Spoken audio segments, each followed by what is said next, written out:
This program airs statewide on California Public Television and is a California's Gold classic.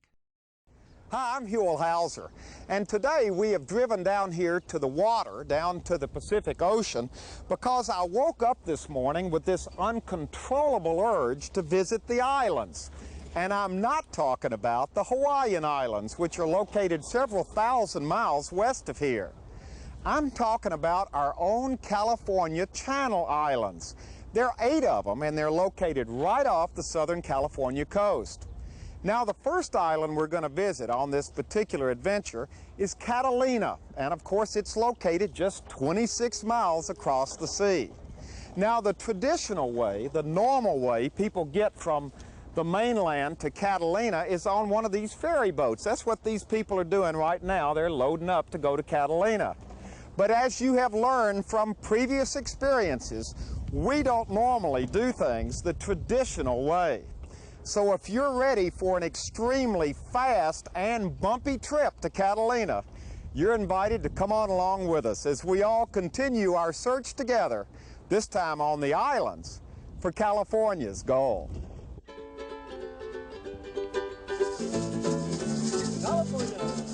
California, here I come, right back where I started from. The flowers bloom in the spring, morning is dawning, birds are singing, Sunday winds and don't be late, that's why I can hardly wait. Open up those golden gates, California, here I come. California, here I come, right back where I started from. Flowers bloom in the spring, morning is dawning, birds are singing, Sunday winds and don't be late, that's why I can hardly wait. Open up those golden gates, California, here I come.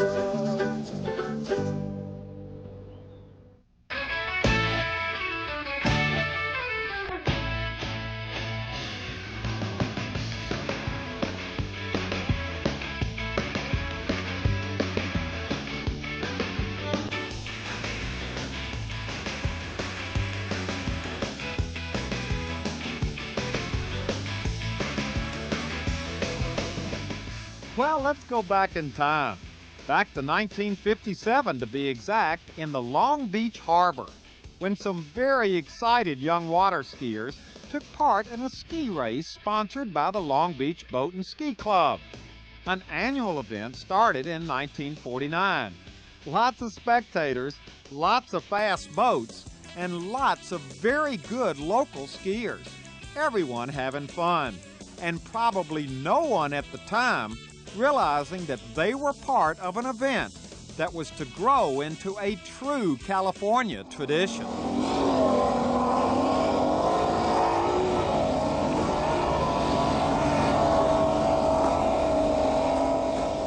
Now we're very much in the present, and here we are in the very same Long Beach Harbor. And guess what? That annual ski race started back in 1949 is still an annual ski race. Hadn't missed a year. Of course, these days the boats are a lot bigger and the skiers are a lot faster, and they come from all over the world to compete. Still sponsored by the Long Beach Boat and Ski Club, this race has grown to be one of the most prestigious and best known water ski races in the world. How prestigious is this race around the world? Around the world, this is one of the top 3 races in the world. Really? Undoubtedly the world's greatest water ski race, so far as anybody's concerned here in the States, and arguably one of the 3 best.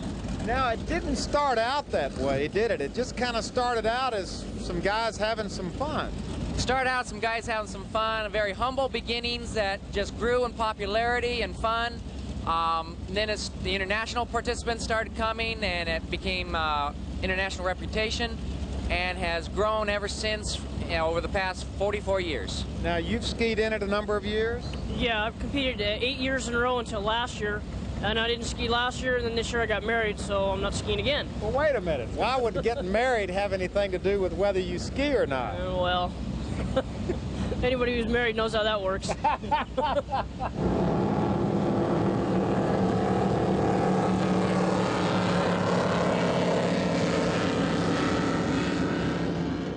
Well, obviously not all the skiers had just gotten married, because as the race started, over 100 men, women, and young people zipped across the water, heading out into the open sea. How fast do you go out there? The leaders of this race can be racing at 80 to 90 mile an hour at times. That is almost impossible for me to comprehend what that must be like. They are sure to be averaging well into the 60s, with sprints up to 80 mile an hour and crossing the finish line sometimes at over 90. Really? Okay, as we all look at these remarkable pictures of skiers going 70, 80, 90 miles per hour across the ocean, it's time for me to share one more bit of information with you. The name of this race is the Catalina Ski Race, and it's called that because the competitors ski from Long Beach all the way to Catalina Island. And the kicker is that once they get to Catalina Island, they don't stop. They make a loop in the harbor at Avalon and head right back to Long Beach, making this race over 63 miles long, non-stop. Now that's a race. Now, a lot of these skiers have been competing in this rather unusual race for years. Take Chuck Stearns, for example. Chuck's been skiing since he was a young boy. Over the years, winning just about every major ski race in the United States. And in 1960, he set a world speed record. As far as the Catalina Ski Race is concerned, Chuck's been a part of that since its earliest days and has won it 11 times. As a boy, what kind of an experience was that like, to ski to Catalina? It was every time I skied the Catalina, it was like a new thrill, and it wasn't. It was never repetitious. It was always a new thrill, and you felt like singing. You get out in the water, and I used to sing zippity boo-dah, zippity-a, what a wonderful You would sing day. while you were skiing? Oh, it was fun, yeah. It was because you just felt so good, you know, the spray, the water, the ocean spray hitting you, and seeing the flying fish, and watching the boat go over the swells, and the challenge of trying to stay on your ski without falling, and then thinking, gee, if I fall, I wonder if a shark's going to get me. You always worry about sharks, but... Do you really worry about them that much? You do, but I've never heard of a water skier that fell skiing out in the ocean ever having problems with a shark. But you think about it. Yeah. It's like the unknown, you know, especially with all these Jaw movies coming out that it makes you think about it. How many times you figure you've skied to Catalina in your lifetime? Countless, I would say. Hundreds? Hundreds, less than 1,000, but close to it. Very few people ever do it once. Yeah, but if you do it once, you can't stop at one time. It's very addicting. You want to do it again and again. It's so much fun. It's not just like skiing on a lake. It's like skiing into outer space, really. When you ski out in the ocean and ski to Catalina, it's really a lot of fun. Okay, so far everybody has said this is a lot of fun. But to be completely honest with you, I think this is one of life's experiences most of us will never have firsthand. But to at least get the feeling of what it was like to be in the boat, the crew of the Valvoline-1, which is one of the biggest and fastest boats around, invited us to spend a little time with them out on a practice run. Now, we were pulling Lori Dunsmore, who's finished first in the overall women's category for the past 3 years. And if all this looks a little bouncy to you, it was. In fact, cameraman Luis Fuerte and I were spending most of our time just trying to hold on. It was rough out there. Now, how fast are we going now? We're doing about 60 right now. So we're going 60 now. In a normal race, you go even faster than that, don't you? Yeah, this is, we usually pull Lori around 60 to 70 miles an hour right in this range here. Wow. Outside the harbor. This is inside. How fast are we going? We're doing about 60 right now, so we're just cruising. Yeah. We're just barely moving right now. Yeah, just barely.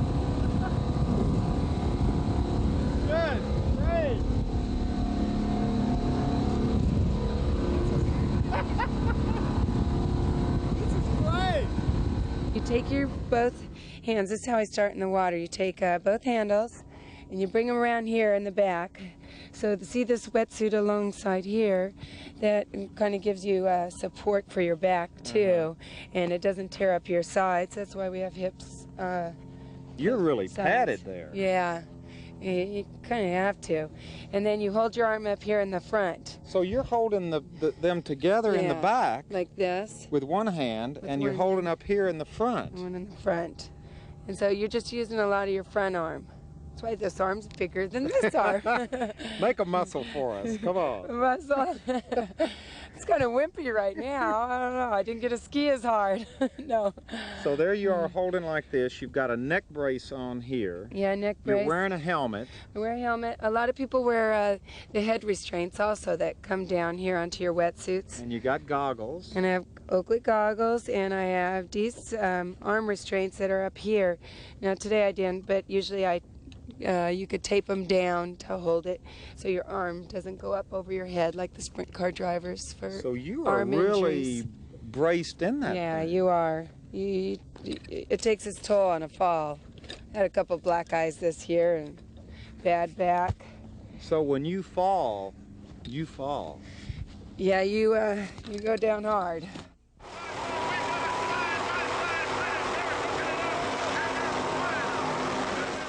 So only 55 minutes after the race began, the first two competitors crossed the finish line, less than a second apart. The other 108 skiers would follow, all of them completing the 63-mile course.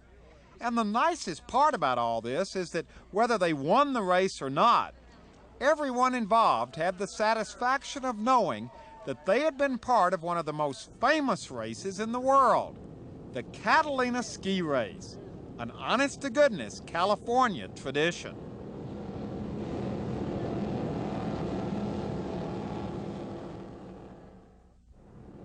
Okay, first off, let me apologize, because I'm sure you'll remember that earlier I said we'd be visiting 2 of the Channel Islands, and that our first destination would be Catalina Island. Well, obviously we didn't make it on to Catalina Island. We just skied right past it. But I promise the second island we visit, we'll really visit it, spend a couple of days there. Now, on this adventure, we'll be traveling by air. Our journey starts at an airstrip on a naval base on the mainland, as we climb aboard kind of an old-timey looking prop plane. Now, I was kind of excited about this whole thing. Everyone else on board looked pretty relaxed and nonchalant about it. That's because most of the people on the plane make this trip on a regular basis, and we were only in the air about 15 or 20 minutes before we got there. Welcome to San Nicolas Island, which is located about 68 nautical miles southeast of Santa Barbara off the California coast. And I might add, it's a pretty big deal for us civilians to even be here, because normally only official Navy personnel or people who work for the Navy are even allowed on the island. I also know exactly what you're thinking about now. Same thing I was thinking. There's not much here. But just wait, because first impressions can be deceiving. You'll discover, just like I did, that this is truly a magnificent place. First, a little background information. This island is owned by all us taxpayers and operated by the good old U.S. Navy.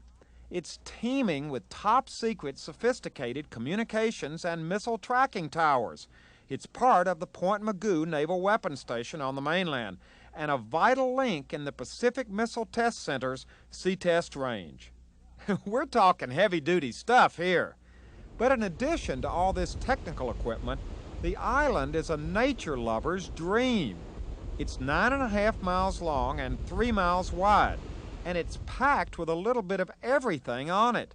We were given a nature lover's orientation tour all around the island as soon as we arrived by Ron Dow, who's the director of the Environmental Division.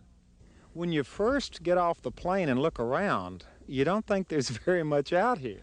Well, it does seem kind of stark, and of course we have some really bleak contrasts, and of course in the summertime things brown out just like it does in Southern California and other areas. But when you really get down and get into those canyons and get along the shorelines, it just comes alive. There's just always something interesting. There's a lot here that does not meet the eye, isn't there? That's right. The first view is really deceptive. And San Nicolas, I think, has a real diversity in landscape. To some it's like the moon, and it might be rugged and very austere, but to others there's really a serene beauty to it. You can just get away from the world, and it's just kind of like nowhere else on Earth.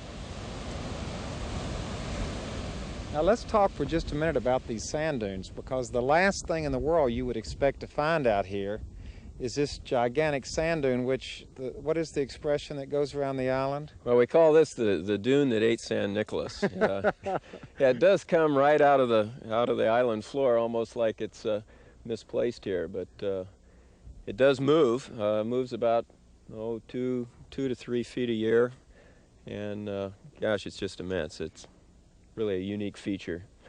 This is a good indication of how deceiving things are out here. This is giant Coreopsis. Looks like it's really dead. It looks pretty dead. But it only really flowers and comes to life during the wet season of the year.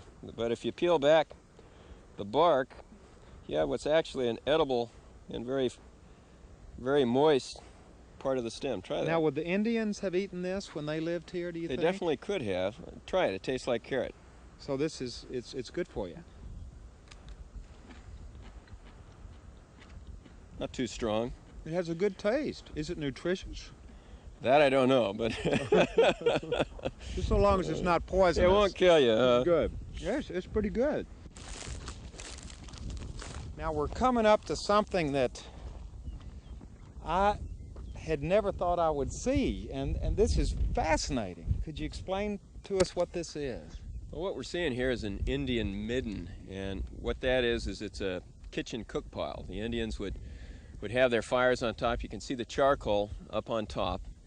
They would peel out the shellfish and that and chuck the shells, and so what you see here is just a litter of work stone and shell material from probably hundreds and hundreds of years of use. And, wow. And these are all over the island. We've got over 350 sites inventoried on the island. Mounds where the Indians cooked and then discarded all of their shells. This is amazing.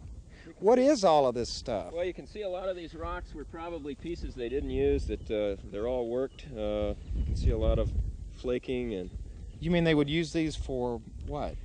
Well, they did make mortars and pestles, and they have some... Here's a shell that's this would have been an abalone that right. They would have taken out of there and eaten and discarded the shell. Right, this was one that had been eaten.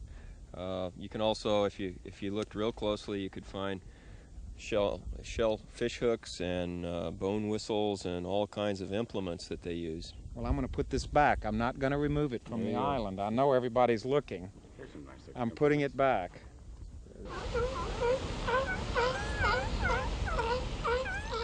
Next, it was time to look at the island wildlife, because San Nicolas is a protected home for all sorts of creatures, like these sea lions and these chuckers, lots of seagulls, and the kit fox. Now, we're showing you a slide of the kit fox because they lay low during the day. We didn't see a one. That night, we saw 10 or 15 of them, but our camera couldn't pick them up. It was too dark. But the highlight for me was when we visited up close and personal with a whole bunch of elephant seals. And they're just right here. Yeah, the neat thing about island mammals in general is they don't really have that fear of man that you get along the mainland. And as long as we stay back just a little bit, these guys hardly even notice we're here. Look at the eyes on this one looking right at us. Look at this. Yeah, these guys are great. Yeah, they got the big eyes because they're real deep divers. And they hang out on this end of the island most of the year? Pretty much the whole south side, but most of these are pups. They were born last January, and they're molting now if you take a look at their coats. And, wow, that is amazing. I don't think I've ever been up this close before, and they're not at all afraid of us. Now, we can't go any closer No, we better hang back. Because there's a regulation, right? Right. They're protected, and we're not allowed to harass them, nor do we want to. But as long as we hold our distance, they're quite content. Now, we've seen lots of nice animal pictures and lots of nice scenic shots of San Nicolas. But have you noticed that so far we haven't seen many people? Where is everybody? Well, during the day, most of them are inside these top-secret buildings doing their top-secret technical stuff. There is a little town. Actually, it's called San Nicolas Island City, a compound where the approximately 50 Navy personnel and 150 civilians live while on the island. Even it looked deserted during the day, except for the galley during lunchtime. How's the food? Well, it's really not too bad, considering that this is the only place on the island to get something to eat. It helps it out quite a bit.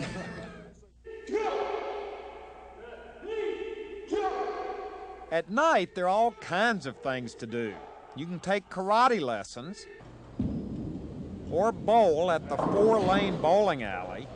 Now, fellas, somebody told me there was supposed to be a tournament going on over here tonight. Well, one team's got too many people involved in the karate and everything, so they couldn't make it tonight, so they'll make it up tomorrow night. Oh, so the team that you were supposed to be bowling against is taking karate lessons tonight? Uh-huh. You can work out at the gym or take a sauna. What about the fact that there are not many people over here, though? There's kind of... What's great about that is on a clear day, you can go up to the runway and look 65 miles east and see the civilization. We're out here by ourselves, and we love it. We love it. You know, there's no people around. That's right. You're away. You're the only one doing it. You're away from the world. Once in a while, I see a couple boats fly by. I mean, like Enterprise flew by like last weekend. No, last month, right? Yeah. Last month. Enterprise is pretty wild. Now, you all are in here kind of celebrating a little bit. Right. It doesn't take much excuse to have a party around here, does it? Well, the sun was out today. That's why you're having a party. Right. No, actually, we are all like a family out here, literally. You know, I mean, we're real close. I mean, I would look out for him, he would look out for me, and we like to socialize together. Now, you've all got families back on the mainland, right? I got a wife and a child. And a wife and 3 kids. Husband. A husband. I got a girlfriend and a kid. I got a motorcycle.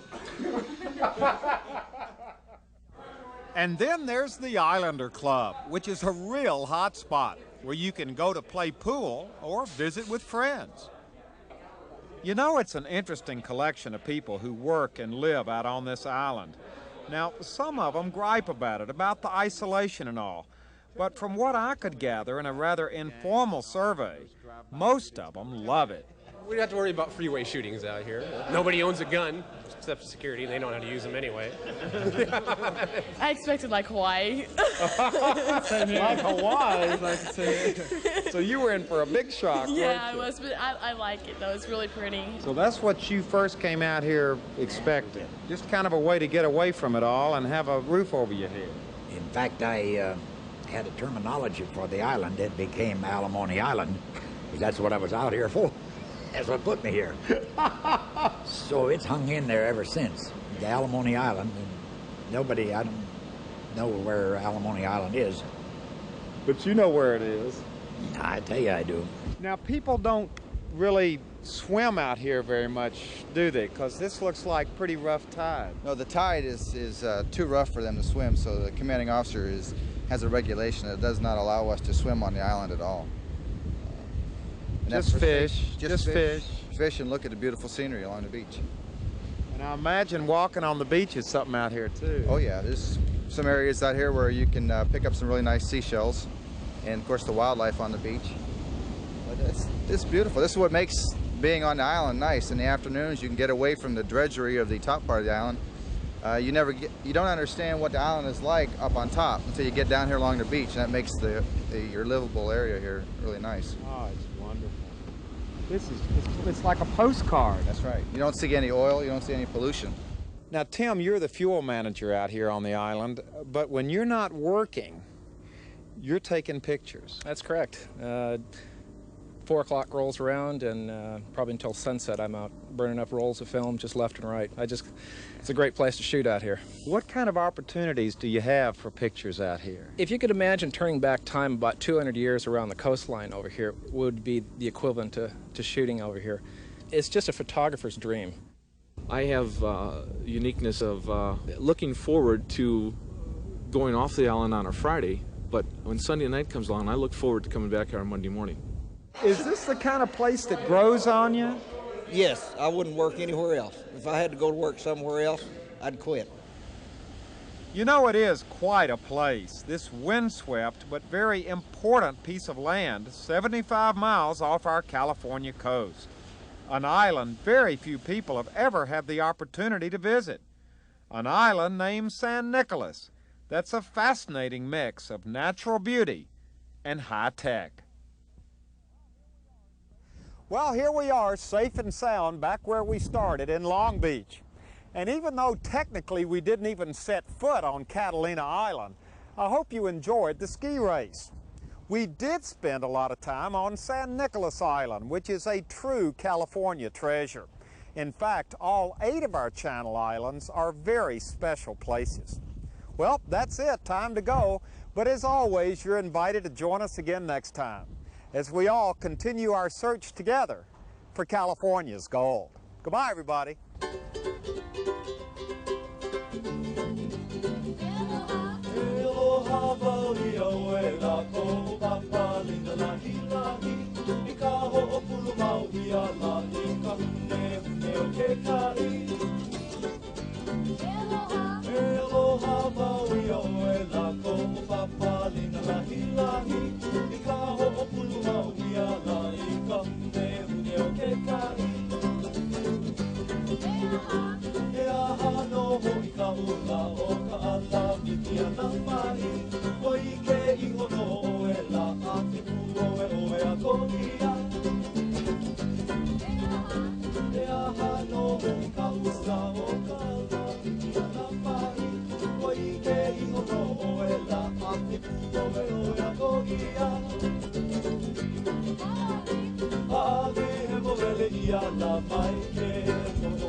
Well, hello everybody, I'm Huell Hauser, and I sure hope you enjoyed this adventure.